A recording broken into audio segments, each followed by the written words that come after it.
Maintenant, j'aimerais, s'il vous plaît, vous demander d'accueillir avec moi Madame Rosemarie Barberet, professeure titulaire au département de sociologie du John Jay College of Criminal Justice aux États-Unis, où elle a été la directrice fondatrice de la maîtrise en crime et justice internationale. Madame Barberet, encore merci d'être là et la parole est maintenant à vous. Merci.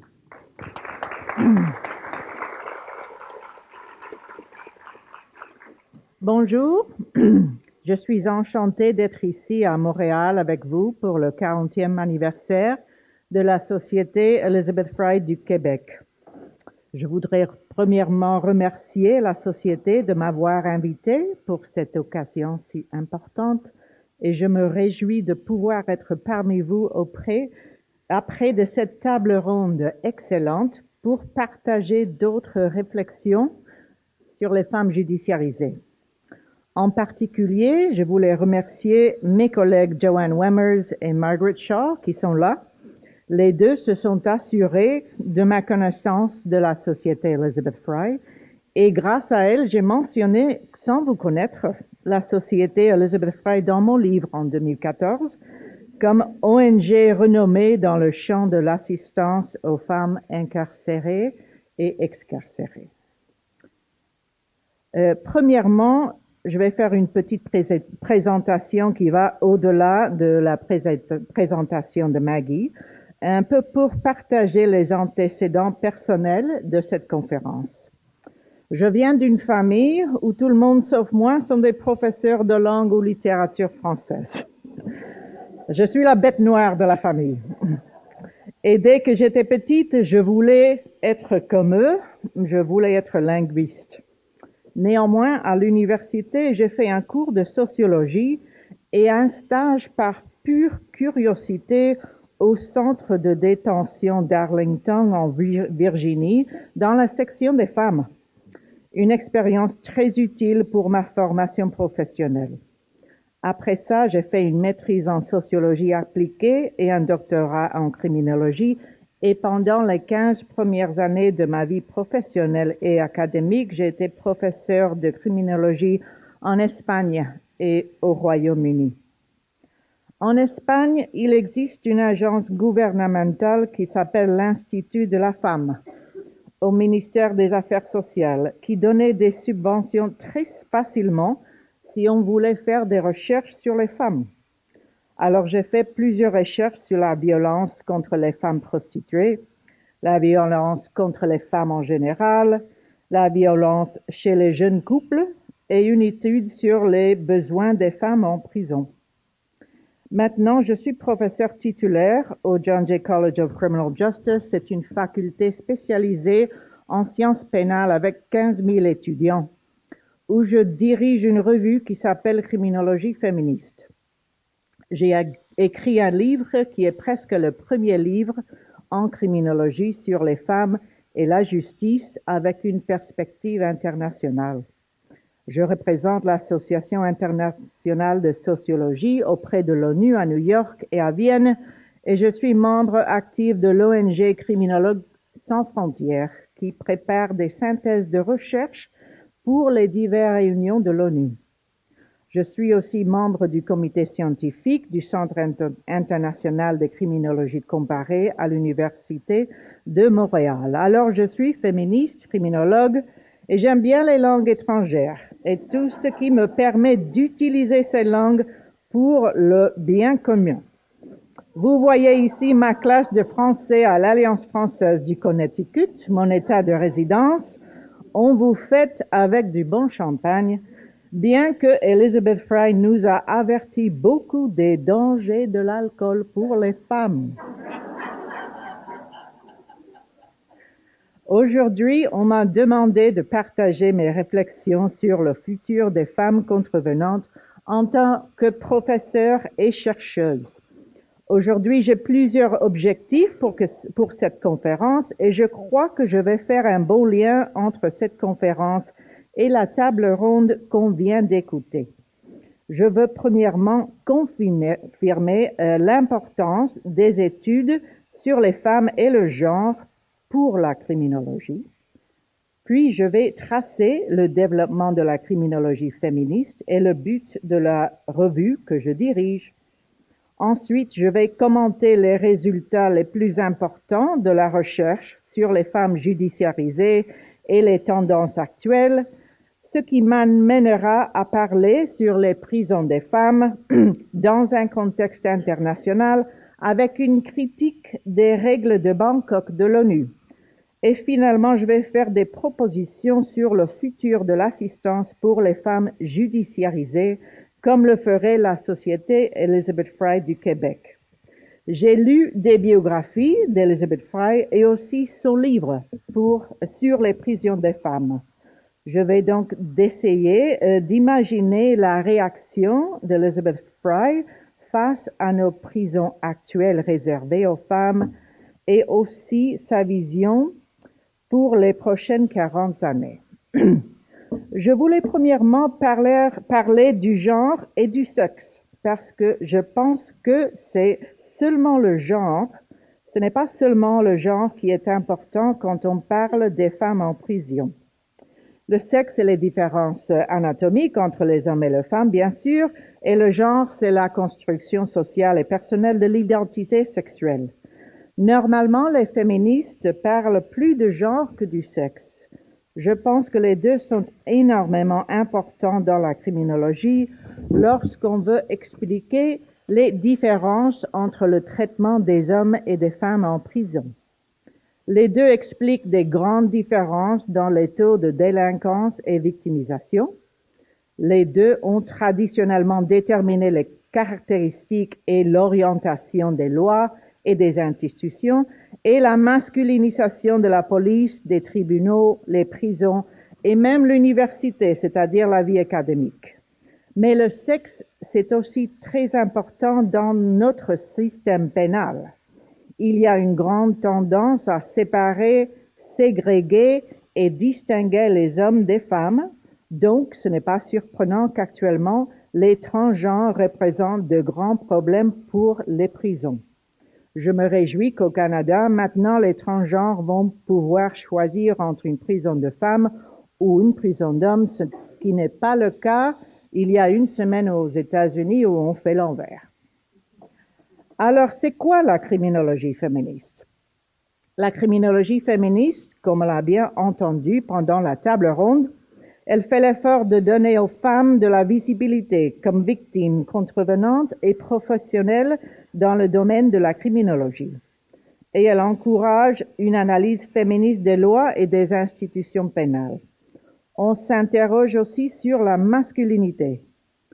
La criminologie féministe a un engagement ferme avec l'égalité des genres. C'est un engagement humaniste et, comme on l'a déjà dit, activiste.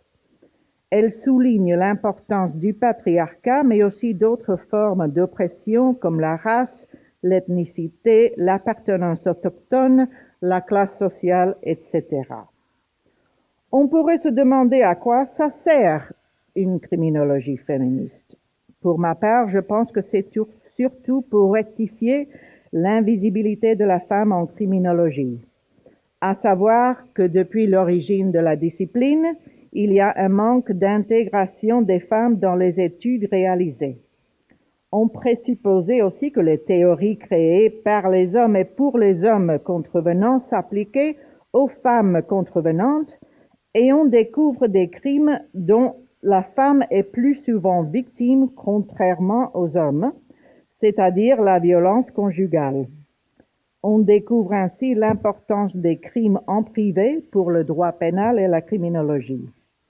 Mais aussi, la criminologie féministe, c'est pour intégrer les femmes dans les professions criminologiques ou pour changer ces professions pour les faire plus sensibles au genre. On veut aussi se demander si la criminalité masculine est normale ou peut-être face à la criminalité féminine, anormale. La criminologie féministe renouvelle la discipline, c'est-à-dire que le mouvement féministe, évident dans d'autres disciplines, nous offre des avancées théoriques et méthodologiques. Une criminologie féministe est aussi utile parce que les femmes en prison sont souvent, comme on l'a bien dit, des victimes de la violence conjugale et familiale.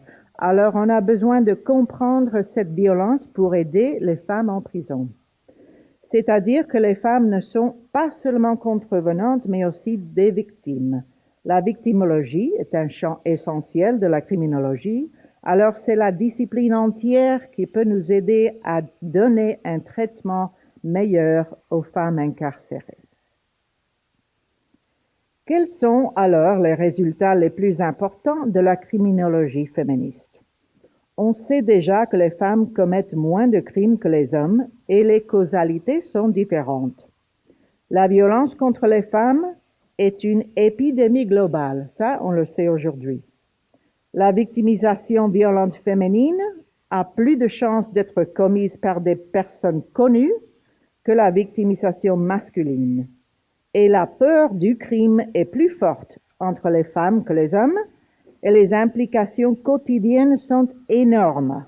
Par exemple, l'utilisation de l'espace urbain entre les hommes et les femmes est très différente. Les résultats montrent aussi le fait que la violence sexuelle existe en temps de paix aussi qu'en temps de guerre. Dans le monde, les femmes policiers, procureurs et juges sont la minorité et il est très difficile d'augmenter ces proportions. Dans cette diapositive, je voulais montrer le pourcentage des femmes entre les juges, les procureurs et la police dans les régions du monde. Vous verrez que dans aucune des régions du monde, les femmes n'atteignent même pas 50% des professionnels. Je crois que ça, c'est aussi important que la différence de sexe dans la victimisation et la criminalité féminine. Aussi, on découvre, grâce à la criminologie féministe, qu'il y a des formes de masculinité qui sont criminogènes et on constate que les institutions de justice pénale sont masculinisées. En lisant l'œuvre d'Elizabeth Fry, je pense qu'elle était une indication auspicieuse de la criminologie féministe. Je voulais parler maintenant un peu de la revue que je dirige depuis 2014. La criminologie féministe est une revue créée en 2006 par la division sur les femmes et la criminalité de la Société américaine de criminologie, et cette division compte environ 400 membres à ce jour. Cette revue est publiée par Sage, on reçoit plus de 120 manuscrits par an, et notre taux d'acceptation est environ 20 ou 30%. À partir de 2018, on nous a permis une augmentation de 4 à 5 numéros par an. Mais ce qui est le plus important, c'est que nous utilisons les redevances de cette revue pour la remise des prix des bourses de recherche en criminologie féministe et aussi pour animer des événements comme des ateliers de recherche et des lancements de numéros spéciaux. Dans le graphique, vous pouvez voir la proportion des articles internationaux par rapport aux articles des États-Unis. C'est seulement pour vous montrer que les articles internationaux sont très fréquents. C'est une revue, bien sûr, consacrée à la recherche sur les femmes, les filles et la criminalité dans le contexte d'une critique féministe de la criminologie. Les études publiées dans la revue sont quantitatives et qualitatives et comprennent des sujets divers. Il y a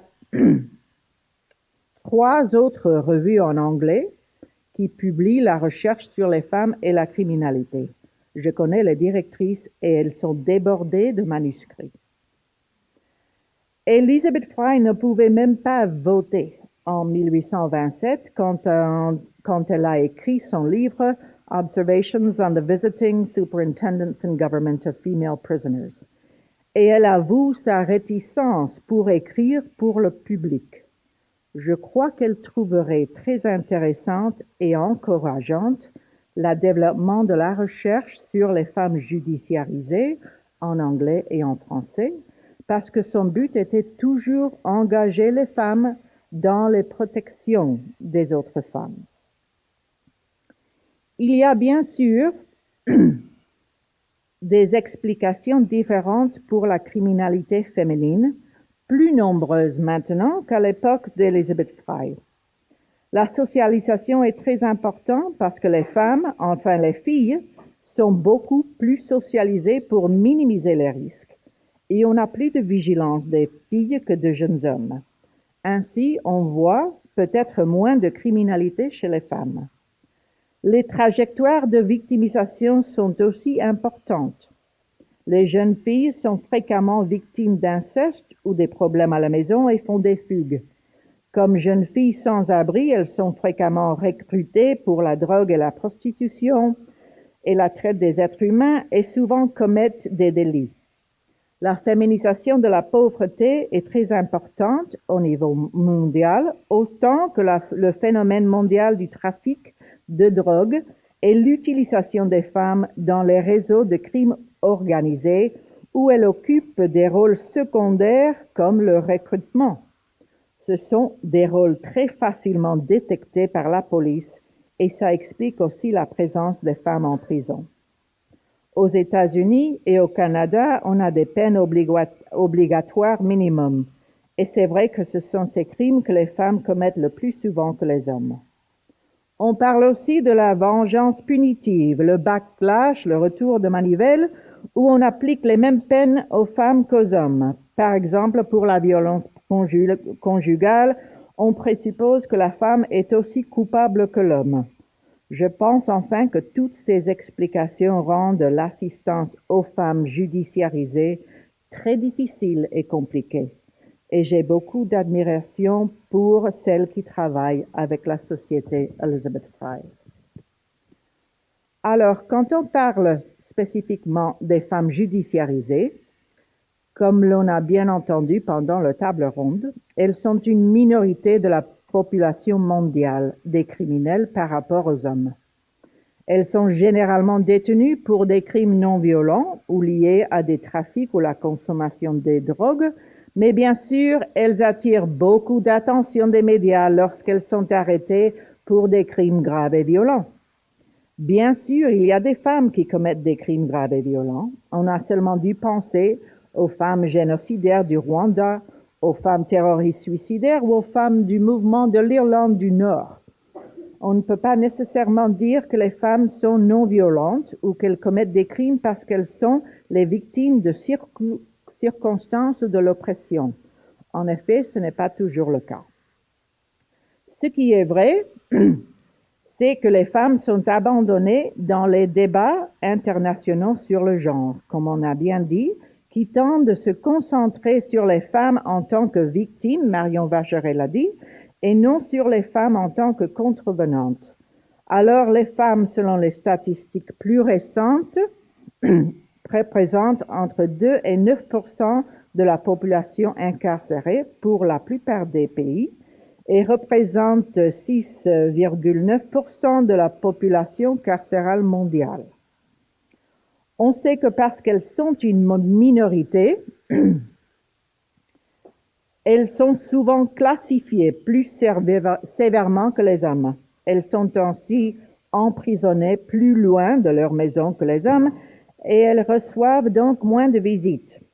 Parce qu'elles sont minoritaires, elles ont moins d'opportunités d'accéder à des programmes d'études ou d'emploi et comme détenues, elles ont un niveau éducatif plus bas que les hommes, autant que leur formation professionnelle et leur niveau de revenus. Du taux d'abus d'alcool et de drogue sont plus importants aussi que les hommes et elles ont de graves problèmes de santé mentale et d'automutilation. C'est aussi fréquent qu'elles aient des enfants à charge. Dans la prison, les rôles de genre sont généralement reproduits et amplifiés. Marginalisation, domesticité et médicalisation. Nous savons d'ailleurs que dans le monde, la maternité en prison est un problème non résolu. La plupart des pays permettent la présence des enfants en prison, mais souvent, ceux-ci ne veulent pas être responsables. Les femmes en prison souffrent de la stigmatisation et dans beaucoup de pays, il n'y a pas des alternatives comme la société Elizabeth Fry. Elizabeth Fry nous dirait que beaucoup de ces problèmes existaient à son époque, mais elle pensait que la domesticité des femmes en prison était la solution pour sa réinsertion. Et je pense que les prisons de nos jours évoquent encore cette stagnation. Vous voyez ici plus de chiffres sur les femmes en prison. Plus radicalement, Carlin et Worrell suggèrent essentiellement que la position des femmes incarcérées est de créer un régime de genre carcéral. Sudbury reprend leur hypothèse sur la scène internationale, concluant que la mondialisation, les politiques néolibérales, le racisme, la guerre mondiale contre la drogue, la pauvreté et le complexe pénitentiaire industriel ont tous contribué à la criminalisation accrue des femmes et au régime mondial de genre carcéral. Une grande partie du débat sur l'emprisonnement des femmes reflète la construction sociale et culturelle de la maternité. Et donc, que faire avec les femmes qui sont mères avec des enfants à charge? L'essentiel des débats sur la maternité et l'incarcération sont dirigés autour des droits de l'enfant et moins sur les droits de la mère. Ça, je vous le dis pour provoquer. Les femmes détenues sont principalement réduites aux fonctions de reproductrices biologiques et sociales. La nature sexospécifique coercitive traitement des mères à prison a été largement ignorée. La douleur d'être séparée de ses enfants existe à côté de la douleur d'être entre eux dans le système pénitentiaire qui n'en assume qu'une responsabilité minime. Je viens de lire un essai du Chili qui appelle ce phénomène une mutilation affective. L'Espagne peut être considérée comme un modèle dans ses efforts pour s'adapter à la maternité en prison, par des unités maternelles, des garderies en prison suivant les standards pour les garderies publiques en Espagne et les cellules familiales où les deux parents, s'ils sont en prison, peuvent habiter avec leur enfant dans une seule et même cellule. Si vous voyez ces diapositives, vous verrez le problème des chiffres qui sont faibles mais croissants. On est passé de 400 000 femmes en prison en 2000 à 700 000 en 2017. Ces données internationales répondent à une série de facteurs tels que le régime prohibitionniste des drogues et les effets sur les trafiquants de moindre importance qui sont généralement des femmes, la criminalisation des travailleurs du sexe, la criminalisation des femmes migrantes, des femmes qui choisissent l'avortement où c'est puni, et enfin l'importance des peines obligatoires minimum et l'influence de la détention préventive. Je voulais maintenant parler des femmes en prison et les droits de la personne. Dans les règlements internationaux, il y a beaucoup d'instruments et de conventions qui nous indiquent la voie pour le traitement des femmes en prison, et maintenant on a de nouveaux objectifs de développement durable, comme l'objectif 5 sur le développement durable, d'atteindre l'égalité des sexes et de rendre autonomes toutes les femmes et les filles. Empowerment. On peut voir dans cette diapositive l'effet de cet objectif sur la femme en prison. Et ici, je vous ai collé l'objectif 5 de développement durable sur l'égalité du genre. La discrimination à l'égard des femmes et des filles touche la femme en prison. La violence faite aux femmes et aux filles aussi touche la femme en prison. Les soins et les travaux domestiques non rémunérés touchent les femmes en prison parce que ce sont des familles qui prennent en charge leurs enfants à l'extérieur sans compensation. L'importance de la femme dans la vie politique, économique et publique est niée aux femmes en prison et aussi quand elle est libérée. L'accès aux soins de santé sexuelle et reproductive est un grand problème des femmes en prison, non seulement la maternité, mais aussi le problème de la menstruation. L'accès à l'héritage, la propriété et aux ressources économiques sont souvent des problèmes des femmes quand elles sortent de prison, et la faute des politiques applicables en faveur de la promotion de l'égalité des sexes pour les femmes et les filles est décidément le plus grand problème pour les femmes en prison. Ainsi, si on analyse l'ODD 5 du point de vue d'Elizabeth Fry, on retrouve beaucoup de possibles applications pour les femmes judiciarisées, mais parlons un moment des règles de Bangkok de l'ONU pour vous assurer que l'ONU n'a pas abandonné les femmes en prison.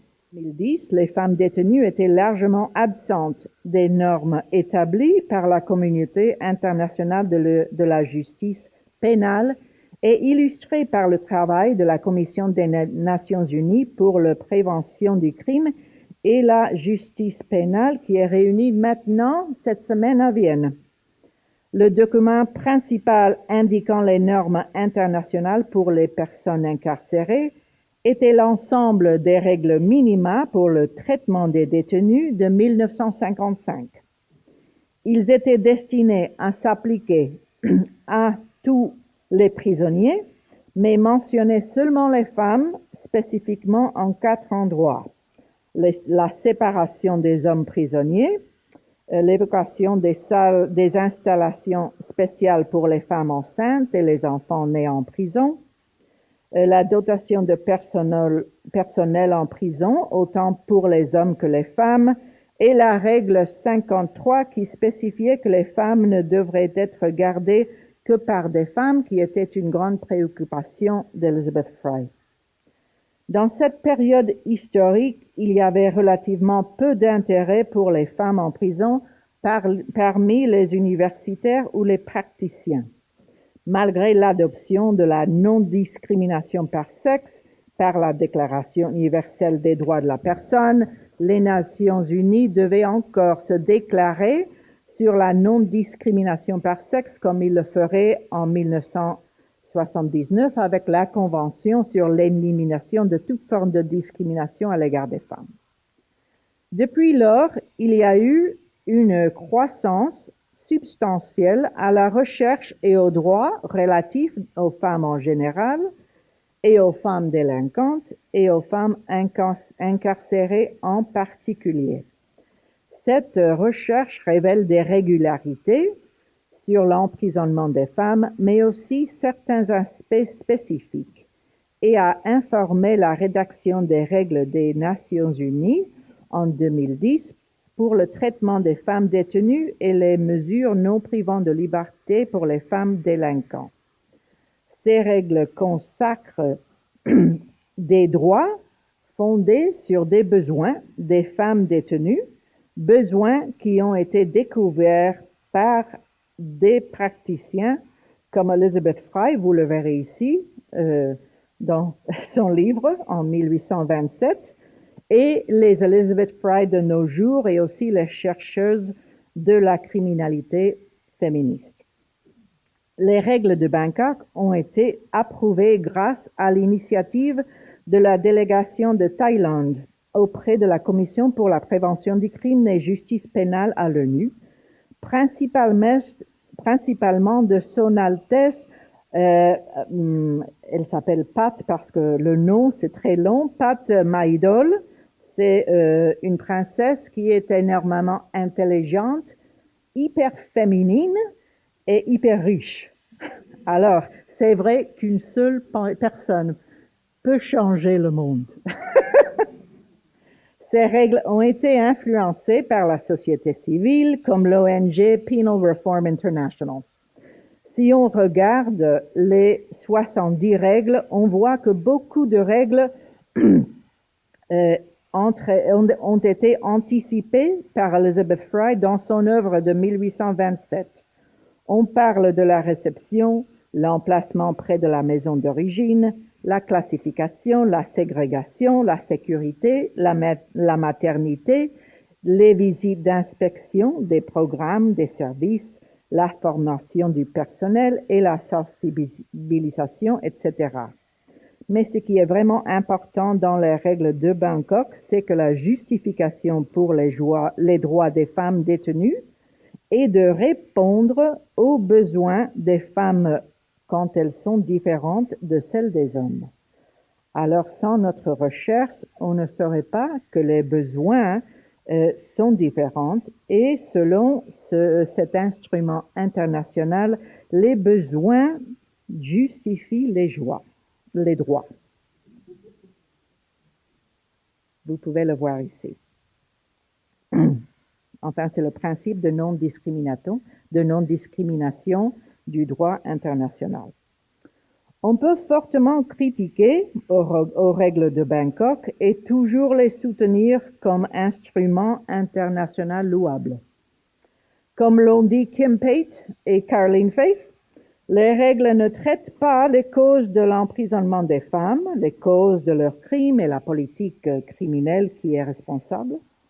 Elles mettent en évidence la vulnérabilité des femmes et ne considèrent pas les besoins des autres catégories de femmes détenues, par exemple les détenus politiques.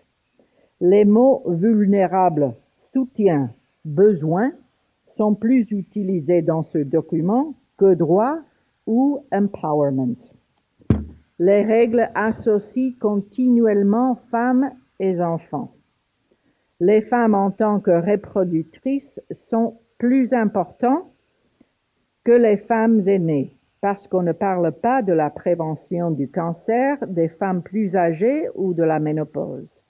Et très évidemment, les règles ne parlent pas des femmes lesbiennes ou transgenres. Les règles sont établies avec des standards conservateurs, par exemple, les détenus masculins ou les femmes en liberté. Comme presque toutes les règles en justice pénale, ce sont des normes minimum. Elles oscillent entre l'amélioration des prisons pour les femmes et la recherche d'alternatives à la prison.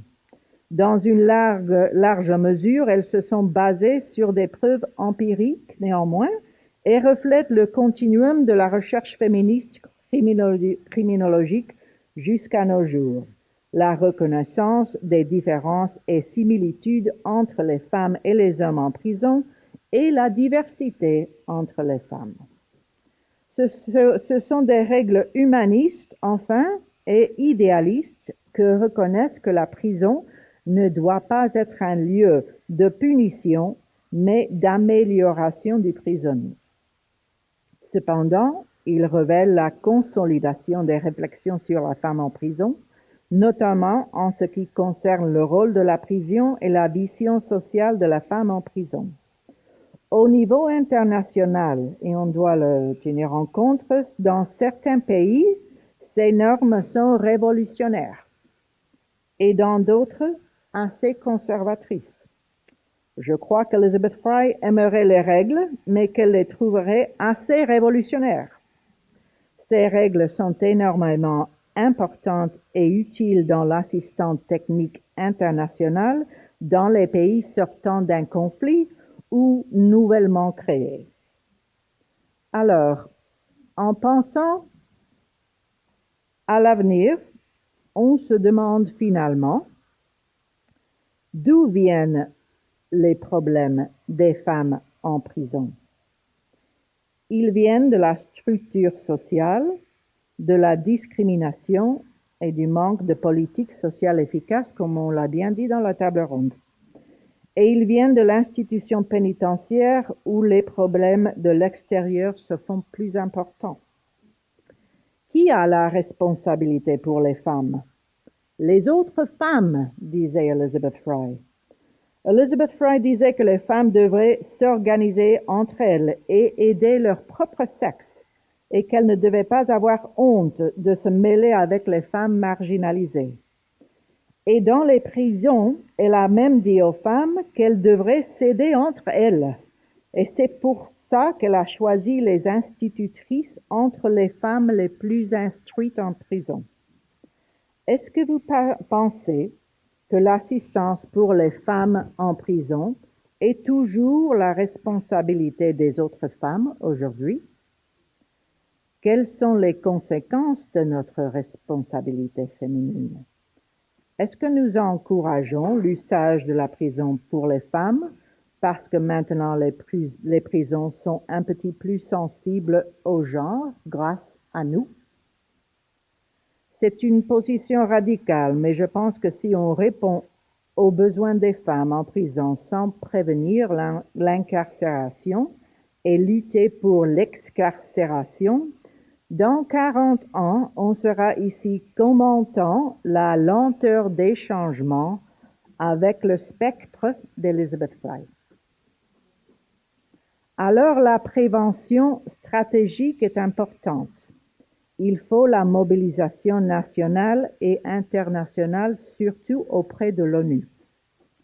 Le changement des lois sur les drogues, sur les peines minimales obligatoires et sur la détention préventive. La vigilance du racisme institutionnel dans nos lois et dans nos politiques pénales. Il faut changer la pensée des juges concernant des mesures autres que l'incarcération. Il faut l'engagement avec l'université, la recherche et les évaluations des programmes pour pouvoir dire qu'on a de bonnes pratiques qui donnent des résultats. Et il faut changer la vie des filles pour prévenir la délinquance. Comment serait une prison sensible au genre, selon la recherche? Des alternatives, je crois, sûrement l'excarcération, des programmes spécifiques orientés au genre, l'engagement familial, l'encouragement des visites, une bonne classification, la formation de travail réalisée en conditions réelles, l'accouchement et le congé maternité autorisé à l'extérieur de la prison, des programmes pour les mères et les enfants à la garderie à l'extérieur de la prison, santé physique et mentale, santé reproductive pour toutes les femmes, des changements des programmes pour gérer des programmes pour la diversité des femmes et l'inclusion des minorités sexuelles, le traitement et la prévention de la violence contre les femmes et surtout l'excarcération. Dans le domaine international, on rencontre de bonnes pratiques, mais les bonnes pratiques vraiment ont une lenteur incroyable. Alors maintenant, il y a un mouvement pour le congé maternité à l'extérieur de prison. Il y a, on parle du mentorat en Norvège, c'est-à-dire des relations de conseil et de soutien données par des gardiennes. En Espagne, il y a les visites conjugales, les crèches, les programmes mixtes et des cellules de prison familiale. En Thaïlande, on a une formation professionnelle de massage liée à des opportunités réelles à l'extérieur où les femmes maintenant gagnent le double du salaire minimum. Et bien sûr, l'évaluation et la recherche. En concluant, je voulais dire que le Canada est un modèle global avec une des plus anciennes ONG d'assistance à la femme en prison et en liberté. Aujourd'hui, on fête la Société Elizabeth Fry du Québec, mais Elizabeth Fry aurait été fière de savoir qu'au Canada, il y a toute une fédération de sociétés Elizabeth Fry. Fry nous dirait « Unbelievable »,« Incroyable »,« Congratulations », mes félicitations. Et justement, je pense que la Société Elizabeth Fry réunit beaucoup de connaissances et de bonnes pratiques qu'elle devait partager avec le monde. Et en ce cas, le monde francophone, qui a beaucoup besoin d'enseignement dans la matière. Même Elizabeth Fry avait visité d'autres pays. Je crois que la créativité va être le futur de la société. Créativité pour répondre à la diversité des femmes judiciarisées, créativité pour aider aux autres pays francophones dans cette matière et créativité pour envisager des bonnes stratégies de prévention.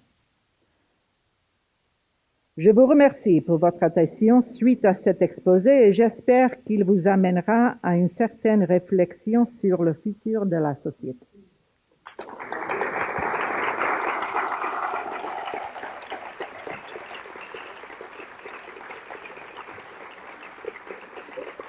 Je vous parle. Merci, merci infiniment et félicitations à vous pour cette présentation. Mesdames, messieurs, la parole est maintenant à vous. Alors, comme tout à l'heure, mais cette fois, il n'y aura pas de micro sans fil qui circule. Donc, il faut aller au micro sur pied. Et il fallait aller au cocktail. Et il faut aller au cocktail, oui, après. Absolument. Alors, questions, commentaires, remarques? Oh là. Parce que... Oui, voilà.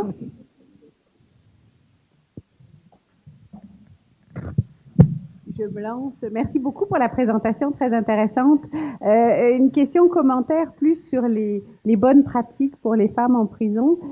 D'une part, il me semble que dans les années 90, la Pologne avait un programme où toutes les femmes condamnées qui étaient avec un enfant qui avait moins d'1 an, on commuait leur peine d'incarcération. Donc, c'était systématiquement des mesures communautaires, justement dans l'intérêt de l'enfant.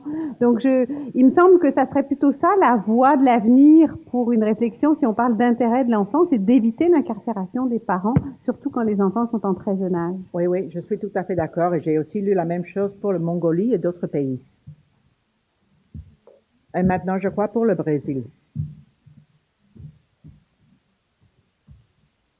Pardonnez-moi, je ne sais pas si pendant une seconde écart je ne vous ai pas suivi, mais l'excarcération, pouvez-vous nous en dire plus? L'excarcération, ce n'est pas un mot dans Word parce que je l'ai vu souvent souligné dans mon discours. Alors c'est un mot qu'on dit en anglais, enfin, et c'est l'envers de l'incarcération. C'est l'excarcération. Si on invente des mots, peut-être que ça peut être la réalité. Et concrètement, ce serait quoi? Il y a une réflexion? Des alternatives à la prison, des commutations, plus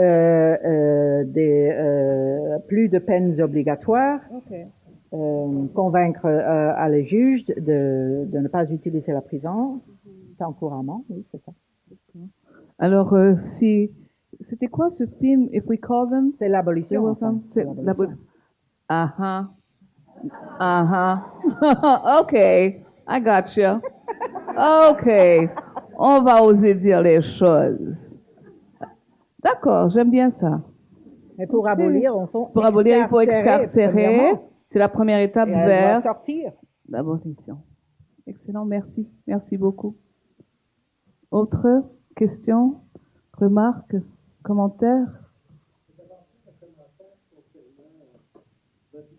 Je vais être obligé de faire une exception. Hein? Alors, Gilles Trudeau, davantage un commentaire concernant l'idéal d'amener les juges à avoir recours à des moyens alternatifs. Évidemment, ici au Canada, dans les 10 dernières années, la discrétion judiciaire a été massacrée, vraiment amputée de certains pouvoirs et dans notre système de droit, comme aux États-Unis d'ailleurs, tout repose entre les mains des partis. Ma réflexion au sortir de cette journée absolument fantastique, de cet après-midi, de votre conférence particulièrement, c'est que on demande des changements sociaux à des technocrates qui sont les avocats, qui plaident devant les juges, et la formation des avocats en termes de sciences humaines est lacunaire. Alors, on apprend notre métier, on apprend la criminologie sur le tas en défendant des gens, sur le dos de nos clients en réalité. Donc, je pense que comme une des mesures, si on veut faire en sorte qu'en 2052, on ne soit pas en train de dire qu'on n'a pas progressé, c'est qu'il faut casser les silos professionnels et permettre à des gens qui auront à s'adresser à des juges d'avoir des connaissances pointues sur l'utilité d'avoir des statistiques genrées sur les meilleures recherches, les meilleures pratiques en matière de traitement des gens de leurs problèmes psychosociaux et être en mesure de faire cette démonstration devant un juge, parce que je ne pense pas qu'aucun des juges en matière pénale ait un grand plaisir à recourir à l'emprisonnement. Alors voilà mon commentaire.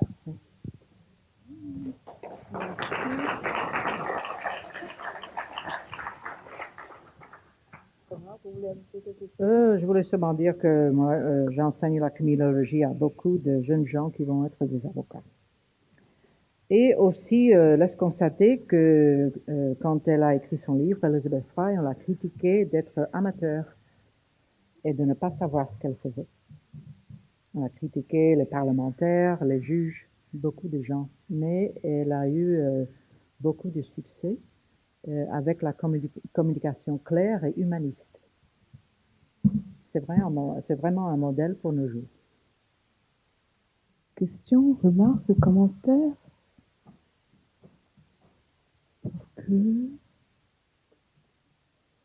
Ah oui, allons-y. S'il vous plaît. Oui. Non, non, allez-y, c'est à vous. Non, je vous demandais d'aller. Non, non, non, non, non, il faut. Alors à ce moment-là, on va faire passer. Roxane De Bruyne, c'est juste, parce que c'était beaucoup d'informations, mais est-ce qu'il y a une revue francophone de criminologie féministe? C'est ce que je voulais faire demander. Il faut que ce soit une Belge qui demande. Il n'y en a pas? Est-ce que c'est possible de traduire votre revue en français? Oh, il ne faut pas faire des traductions. Il faut faire des choses autochtones. Vous êtes parfaitement capable, vous avez depuis beaucoup de temps des grandes dames de la criminologie au Québec. Est-ce que parmi ces grandes dames de la criminologie au Québec qui sont dans la salle, il y a quelqu'un qui veut répondre à l'interrogation? Je vais pas nommer qui que ce soit.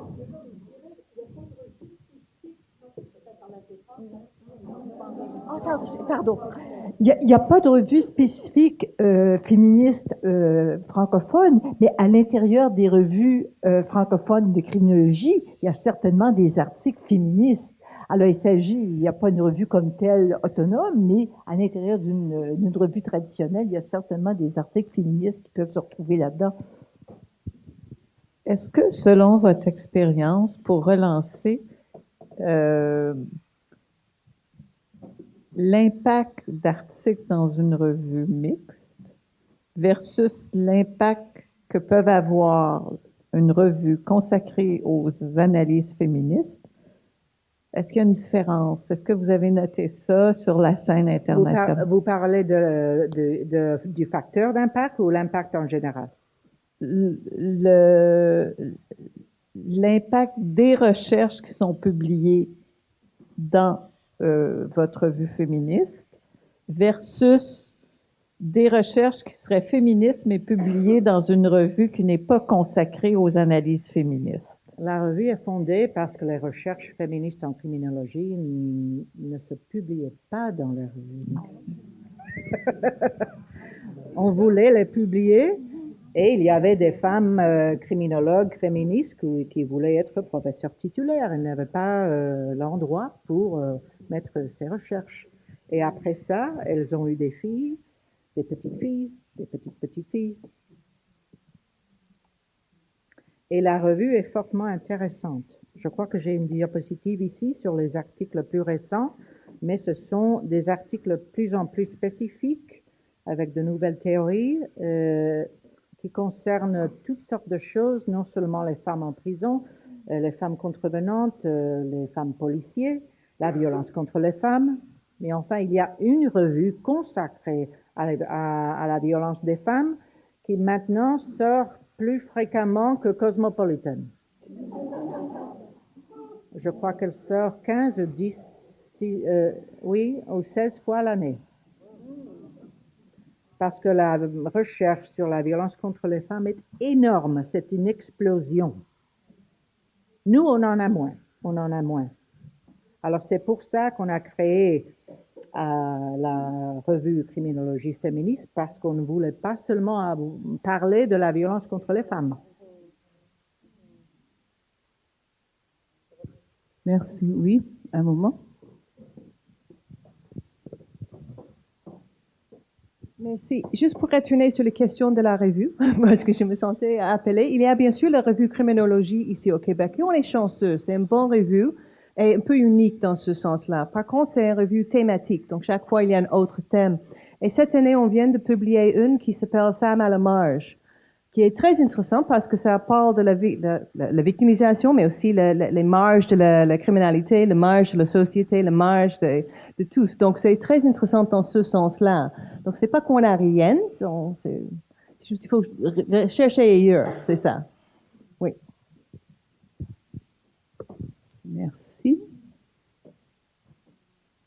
Questions, remarques, commentaires, compléments d'information?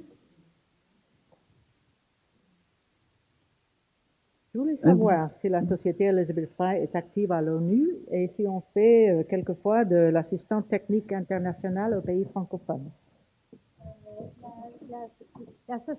L'Association canadienne des Oui. sociétés Elizabeth Fry, oui, qui nous représente, oui, elle Oui. est active. à Mais l'ONU. du Québec? Non, Non. non, non, non, pas jusqu'à maintenant encore. Peut-être, éventuellement. Mon président va mettre ça à l'agenda pour l'année prochaine.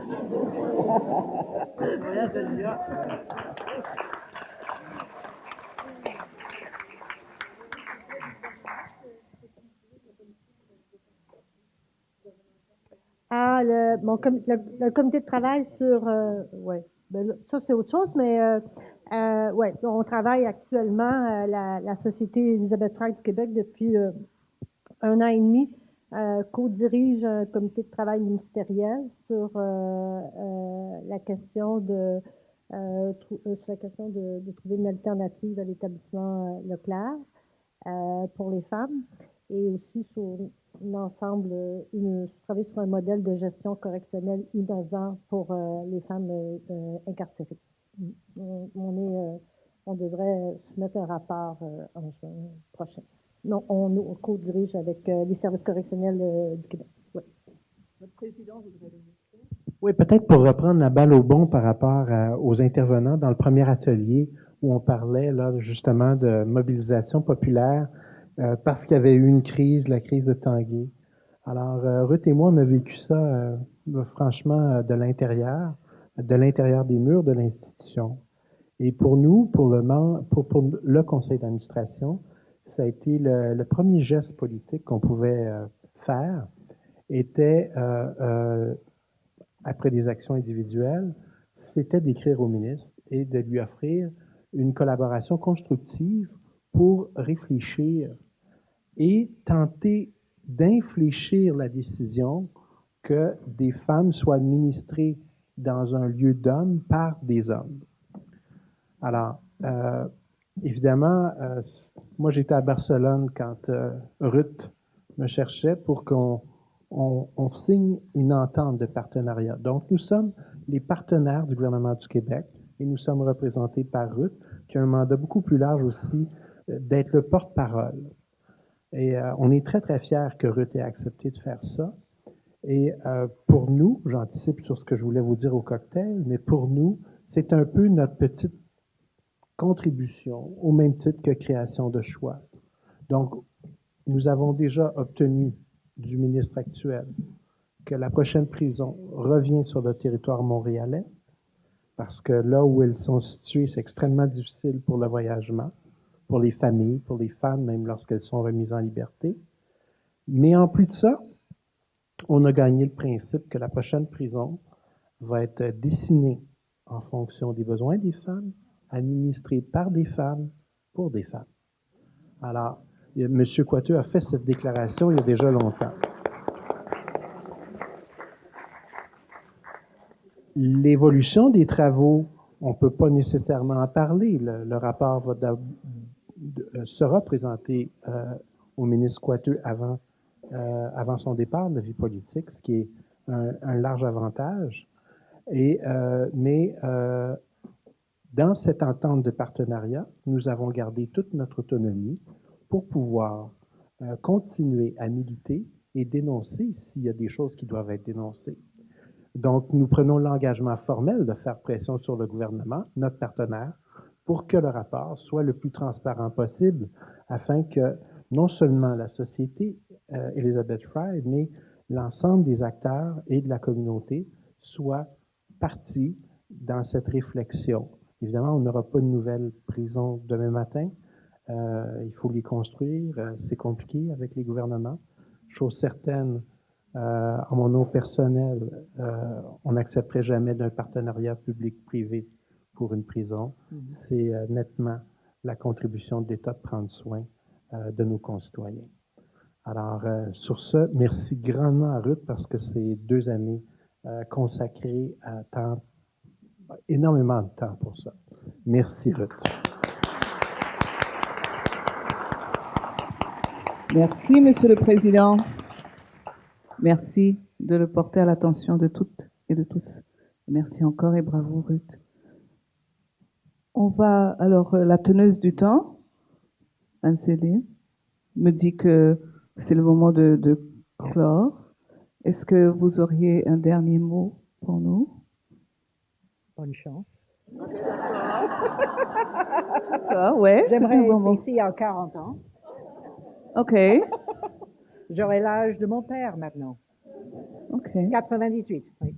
Voilà. On pourrait le faire. Voilà. On pourrait, pourquoi pas? On peut rêver. Il faut rêver, d'ailleurs.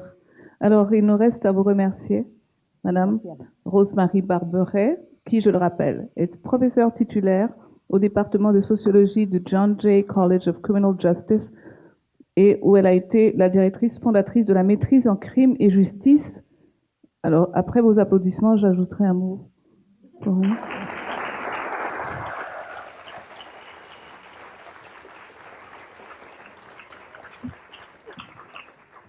Je m'excuse, c'est parce que là, on dit criminal justice aux États-Unis, c'est un petit peu vaste. C'est sûrement plus localisé que ça. C'est où? C'est à New York. À New York. D'accord, à New York. Alors encore, merci beaucoup. Merci d'avoir fait le voyage. Merci pour cette présentation. Oui, on laisse. Alors, quant à nous, et vous, enfin, avec Madame également, on se dirige vers l'atrium pour le cocktail. D'accord? À tout à l'heure.